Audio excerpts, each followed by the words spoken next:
of the evening. So the main thing, the kind of heart of our evening, is we're going to do something which is called the dedication ceremony. It's a relatively short bit of text that we recite, and it's often a ritual that we do at the beginning of a retreat. So it's a bit like kind of launching a ship in a particular direction again, or setting a compass point. So it's a ritual that dedicates a particular place, a particular time, for a particular purpose. So like when we're on retreat, we're doing more meditation than usual. We might have a bit more silence. We'll slow things down a bit. We're in community, we're trying to be in very conscious and wholesome relationship with other human beings. So it's a chance to, in a way, practice various things, but perhaps a bit more intensely, because we're not trying to practice them and do our job, or practice those and care for children or parents. You know, there's a bit more of a sense of having put aside that time and that place, and therefore it's a bit more possible to kind of focus our energies. But it's also a little bit of text that some people do at the beginning of each day, or the beginning of a week, or just when they have a sense of wanting to renew sense of commitment, of like, what is it I am trying to do with this day? What am I trying to do with this one precious life, this time that I have? So we're going to dedicate this space that we are physically in. Those of us who are here in the centre, in the shrine room, will collectively dedicate this evening, this place, this time together. And each of you at home, you will also be dedicating your spaces, or you may not be at home, but wherever you are, a chance to dedicate this time, which is a shared time, and this place. And in a way, you are physically, you guys on Zoom, maybe in a different place, but there's something very shared, isn't there, about this space, this place that includes people on Zoom and here. We are in some way in the same kind of space and time, certainly on the same planet.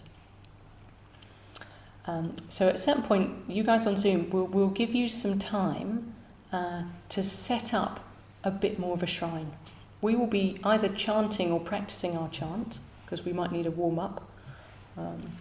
So you guys will have some time to either embellish your shrine, if you already have one, or to perhaps gather a few things together, special objects, candles, flowers, whatever it might be, and create a shrine. We are lucky that Trish and Annie have already created a bit of a shrine for us here. Very beautiful. So there'll be space for that. Then after so before we do that, we'll do some chanting. We'll chant a mantra together. And afterwards, we're going to have a period of sitting just receptively and listening to a few very pithy quotes on the topic of awakening or enlightenment, trying to move towards a more awake, conscious, alive, creative kind of mind space, mind and heart and body.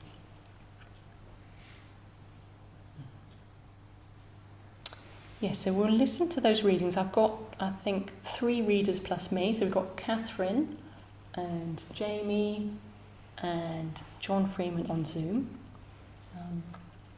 So you will hear each of those readings. We'll do our best to read nice and slowly so that it can land. And then there'll just be a minute or so in between each one. We can just sit quietly and let those words of wisdom reverberate. I'll say a bit more when we get to that point. And we'll take a tea break at some point. I haven't quite decided whether it will be in between those things or at the end. I might just tune in with you and see if there's some what the mood is in the room.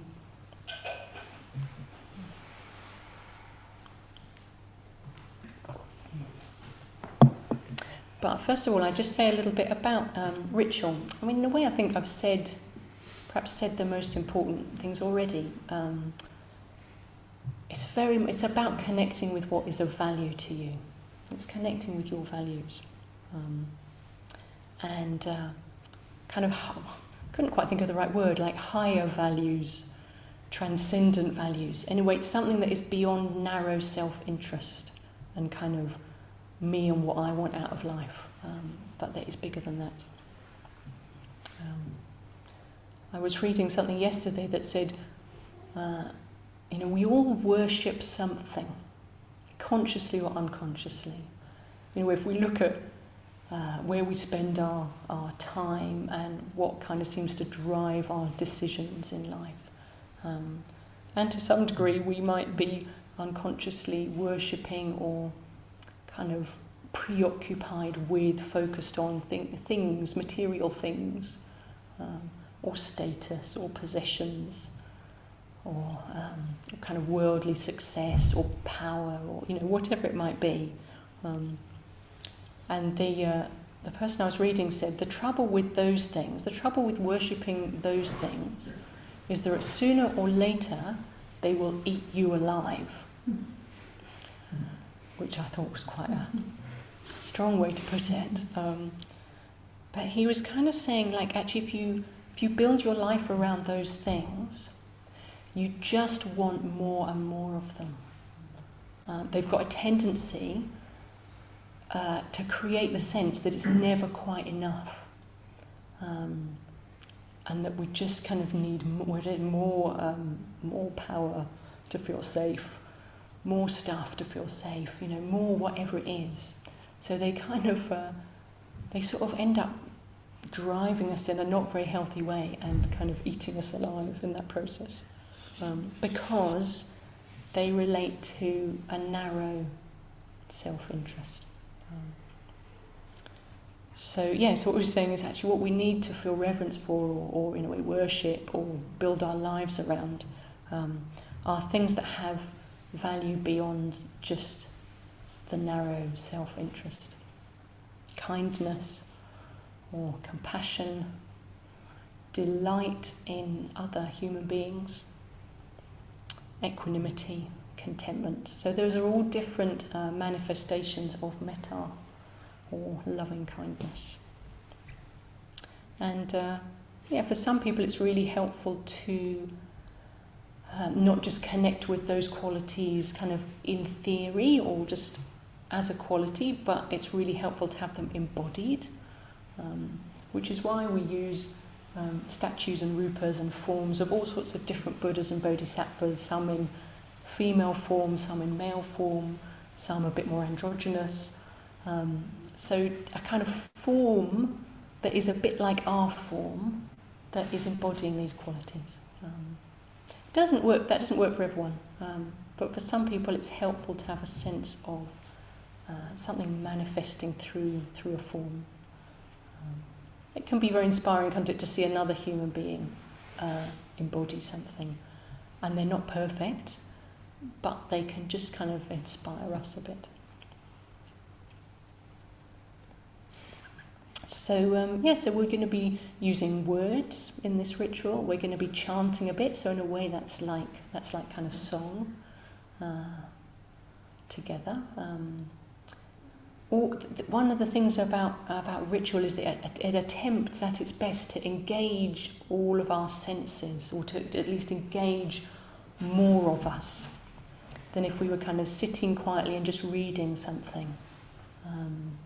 Anyway, that's quite a mental activity, isn't it? But I think the way we do ritual often has a sense of like, well, we're bodies and we are maybe looking at things that are beautiful. Maybe there's the fragrance of incense.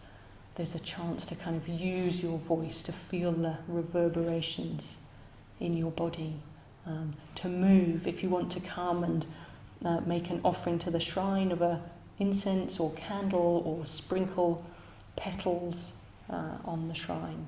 So the chance to actually kind of move your body. because we are embodied beings. So that our kind of our whole being and our imagination is engaged as fully as possible. And it's a collective practice. It's possible to do rituals on your own if you're on a solitary retreat, absolutely. And there's something very special about being in a collective with other people.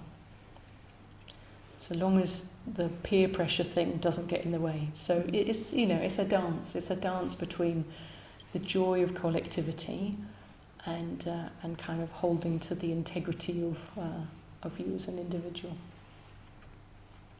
It's also, I think, doing a ritual, maybe particularly if it's quite a new thing for you, but could be for anyone really. I think it's an opportunity for a mindfulness practice.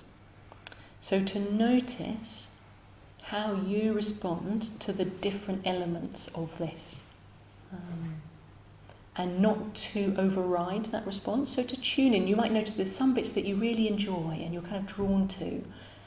And there's other bits where you think, I'm not so sure about that bit.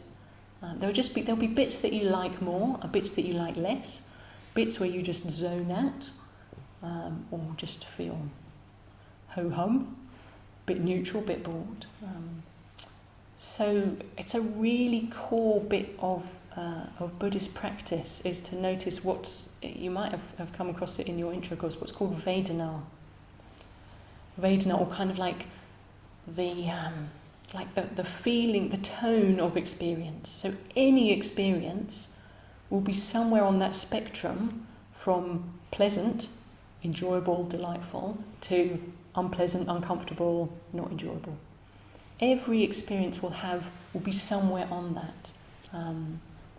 And the more we can be aware of that, the more creative we can be in our response to it rather than just on automatic pilot. And just acting because something unpleasant's happening and we have a habitual response.